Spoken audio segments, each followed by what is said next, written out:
All right, so welcome to the channel. I'm gonna go ahead and give you fair warning like I have in the past.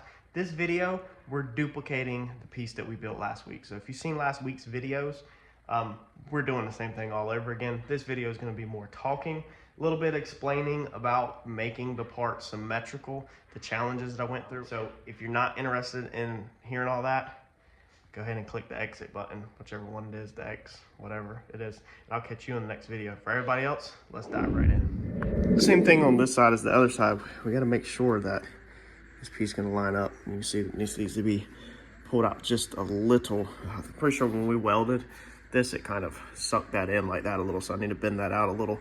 And then we can take this back off. Man, I hate how bad these things are. I mean, these things are freaking humped in like crazy.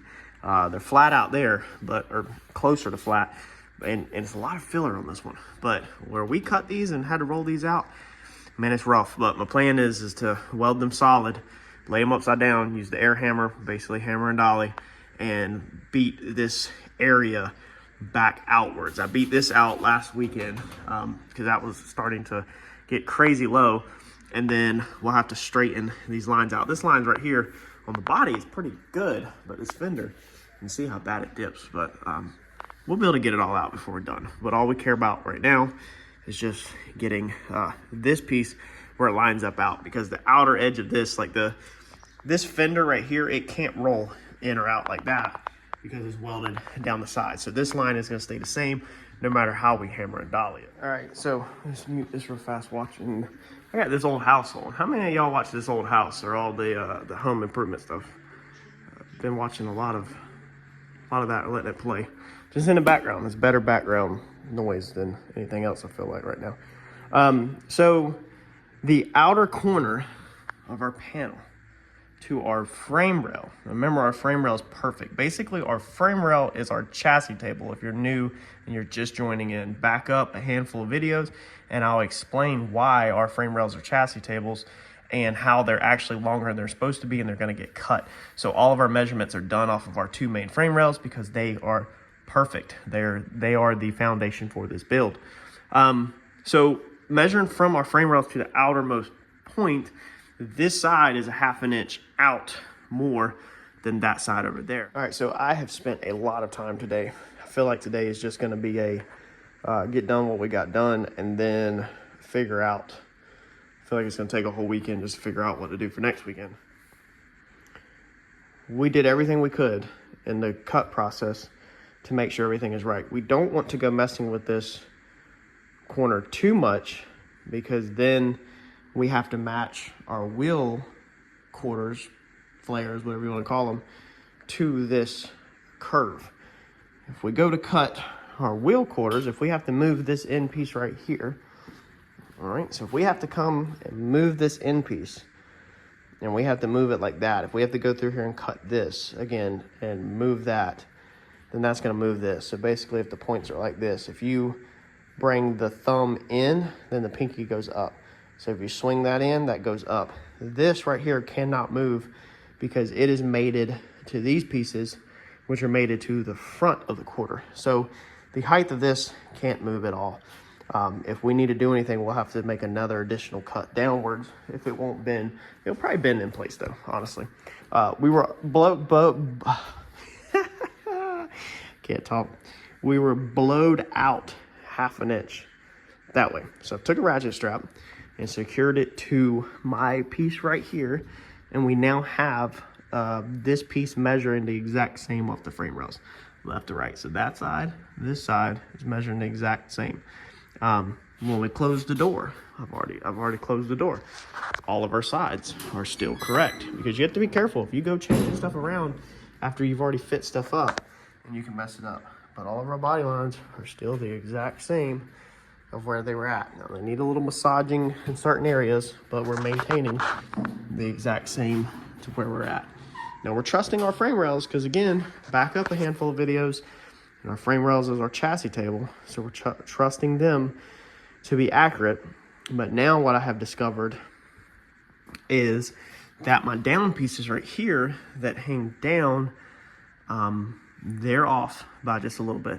So I'm about to try to find where they're off at, but I can't really do nothing with them right now because they hold all of the body together. Now, when we welded these pieces on, we clamped the straight edge across the frame rail, across the upright. I think we come through here and we clamped it to that, and that set exactly where they needed to be. But it don't take much. If you're pretty close here, you could be a quarter or a half off down here. It don't take much to get the bottom section off at all much. But down the side of this to this should be the exact same.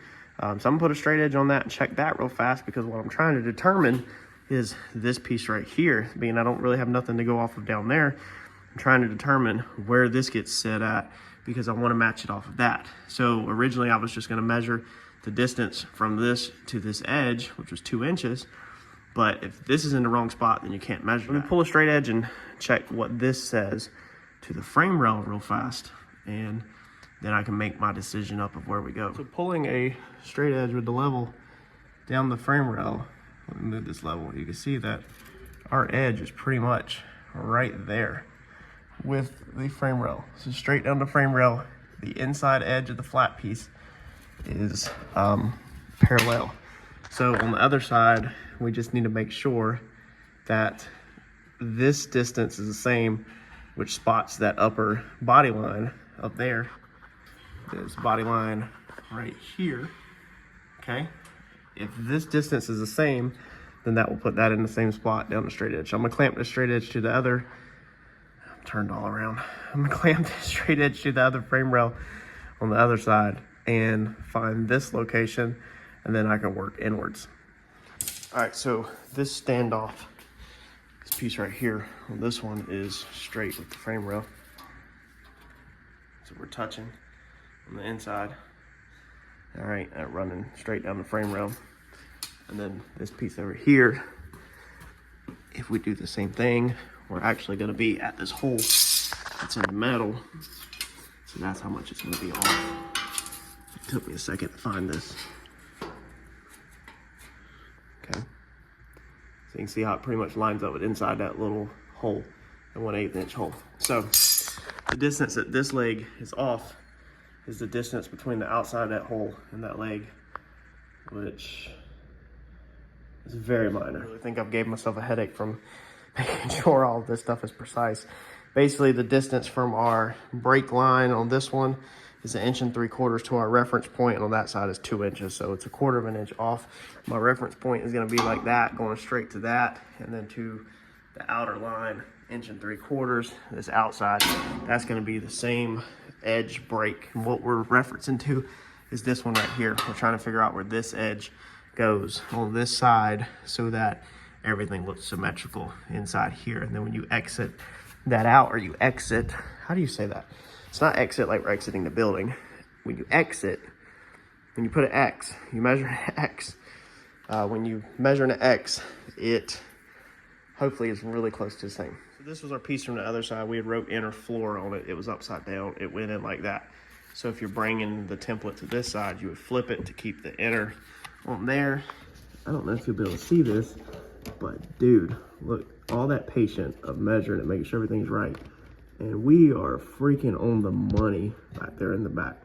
See if we can zoom back and get focus. It's touching on both corners. A little bit of light right there, that weld where it bowed out and straight down the side. How amazing is that? So all that patience, I mean, I guarantee you I just spent 2 hours on measuring this and getting this right. When I first stuck that template in there 2 hours ago, it wasn't right.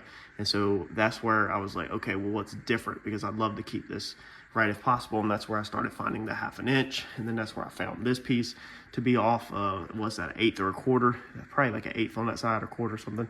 And now that I have everything laid out, we're supposed to go, this piece slips in like freaking butter, meaning left to right will be symmetrical. So now let's go throw this template again on a piece of metal. I don't remember all my measurements, but I got the piece right there where I can copy them. I wrote it down somewhere. Actually, I got them wrote down right there. So 2 5/8 brakes on the outer, 22.5 long, 5 inches wide.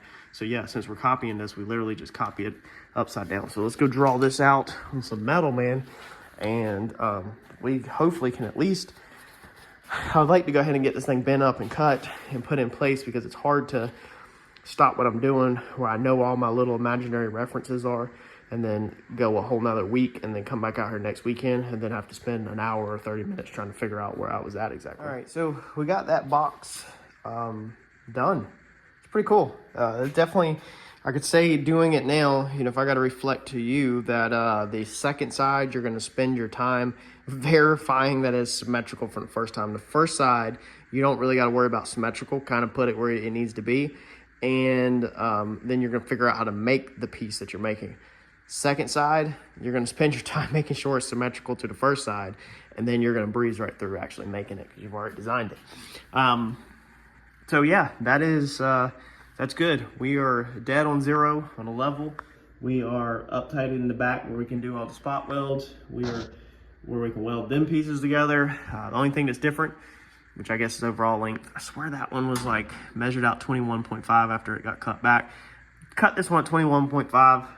Thought I did, but I guess after my cuts or something, it's a little far back because the distance between here and over there, that one's pretty much the same if you remember. However, we talked about in the previous video how these pieces are going to have to get removed. That's the reason why we Clecoed that in, because they have to get dropped back even more because we have to have about an inch.